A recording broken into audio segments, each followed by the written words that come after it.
right, we are continuing with breaking down our fact sheet for Oak Special Fund. And I want to now just give our fund overview. First of all, I want to mention that our base currency, the currency that we are issuing returns on, is Kenya shillings. But this is a Kenya shilling fund. We actually do have a US dollar fund. And so if there's anyone out there who's looking to invest only in US dollars, we can offer that. We do have it, and you can actually invest in it. For the Kenya shilling fund, the minimum investment amount is 500,000 shillings. And if you want to top up, you can as often as you like. The minimum top-up amount is 50,000. Somebody actually asked me, look, I've invested. Can I withdraw a portion? I'm like, yes, you can withdraw a portion. If you have invested money and you want to withdraw a portion, you can. But the minimum amount that you leave in the account, if you want the account to continue to run, is 500,000 shillings. We don't have any withdrawal fees. And for the first time that you invest, we lock in your money for 6 months. We have a management fee of 6% per annum. And we're very clear, we're very open that the fee is 6% per annum. The return we talked about earlier, that return of the targeted return of 20% is net of the fees. And these fees are 6% because we have a team that is running with this that is not cheap to run. We have to have expertise in international equities. We have to have expertise in derivatives. We have to have expertise in currency trading. We have to have, there's so many people that we have to have who are trading, have the expertise, the teams that are managing the accounts, the tech that is doing this. And so if we are to charge you 2% like a money market fund, we would be lying about our returns because we'd have to eat from there to actually remain afloat. And so we are being very transparent. We are charging 6% per annum, and it's prorated. So which means if you come into the fund and after 6 months, you're like, okay, I want to exit and withdraw everything, you will actually pay 3% and not 6%. Let me interject and just explain about management fees. When we say management fee is 6% per annum prorated, it's actually charged on a daily basis. So when you go to the return that we are showing, of 29.32%, or 1 million, which has yielded 293,000.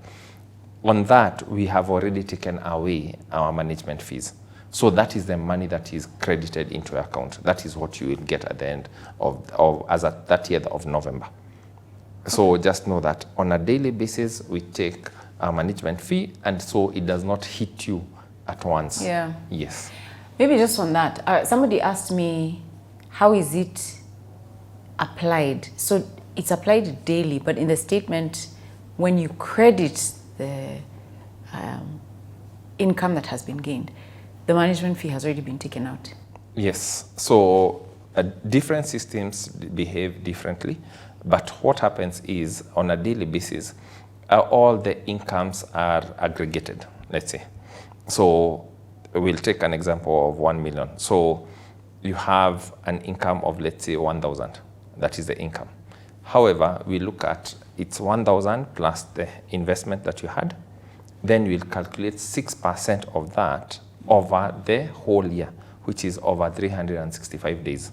So on 1 million I had calculated before, I saw the charge is actually 164 shillings and 38 cents. A day. A day. That is what will be deducted. And if I add another million, for example, yes, today, yes, it's not yet the end of the year. You've not removed the December or today's interest. Now, what happens to my fees? How does that work? So what happens is every day we revalue the amount or your portfolio. So if you deposit 1 million today, but you had 1 million running, for today we'll only charge the money that we had before. But tomorrow, now you have 2 million. So the 6% will be on the 2 million? The 6% over 365 days. So the amount will be, give or take, 328 shillings. 328 shillings and about 72 cents. Okay. That is what will be deducted the following day. And continuously, we'll look at what we call NAV in the financial terms, or net asset value, that you have at any given point, and we'll do 6% over 365 days. Okay. Yes. Thank you for that clarification. Thank you, thank you. All right, then we've got something that is written on our fact sheet, which is AUM. It stands for Assets Under Management. As at the time of production of this particular fact sheet, which was November 30th, 2024, we had 763 million shillings. Yeah. I want to say, as at right now we have already surpassed the 800 million mark.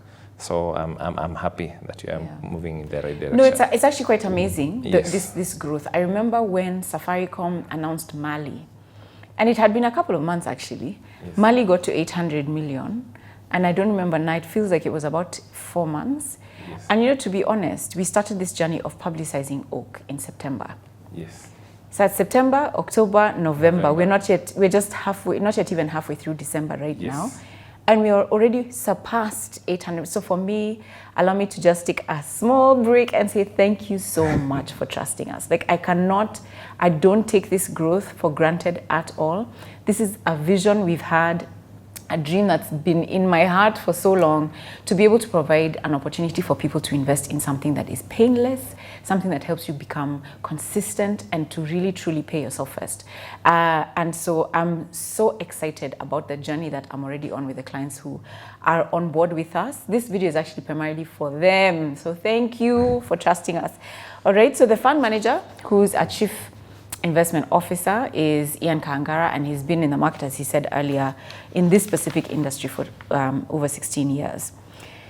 Now, I remember earlier, well, in probably a different video, we talked about how we don't calculate returns. Well, we don't allocate assets and just put it on a spreadsheet and calculate returns on a spreadsheet. We have people who govern what we do. Yes. Okay, let me just put capital markets aside because people have heard that already. Yeah. We have a trustee who is Cooperative Bank of Kenya, and we have a custodian. At the moment, we have 2 custodians. We have KCB, and we also have INM Bank. Yes. So maybe you can just explain the roles of the trustee and the role of the custodian bank so that people understand who are they and what do they do, and how does that make you different as a special fund? Okay. I'll first take this chance to explain the custodian. Okay. And for the custodian, this is the person who holds your assets. By assets, what do you mean? If it was land, who holds your title deed? Who ensures that you don't have a fake land or title? That is the custodian. So if we have any deposit, all those deposits are actually placed on a custodian bank. So if we give you maybe an account in KCB, you go and deposit there. The money is literally held there. If you choose to buy an asset, let me give an example. Maybe you've chosen to buy a government bond. The ownership or the person who is holding, let me use the old way of certificate, is actually the custodian bank. So if you sell it again, it has to go through them. They're the ones who are holding it to sell and receive the funds that you get.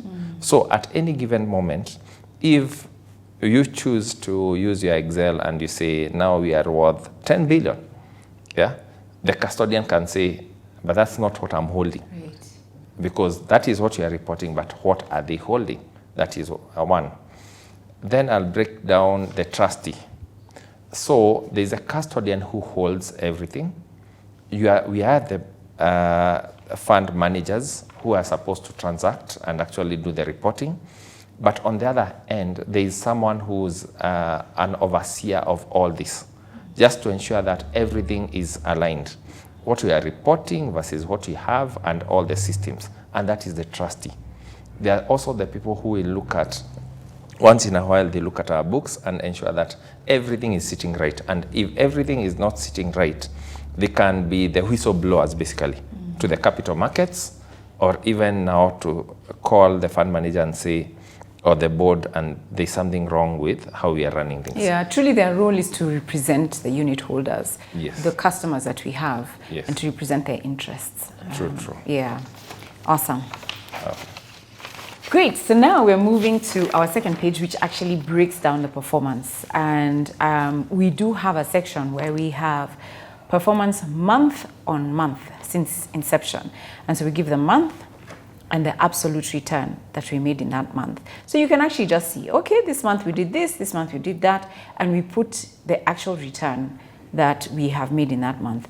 So where I want us to spend a little bit of time is talking about these returns that we've indicated here. Where did those returns come from? So maybe we can slide to the right where we have the asset profit contribution and just sort of discuss where did those returns come from.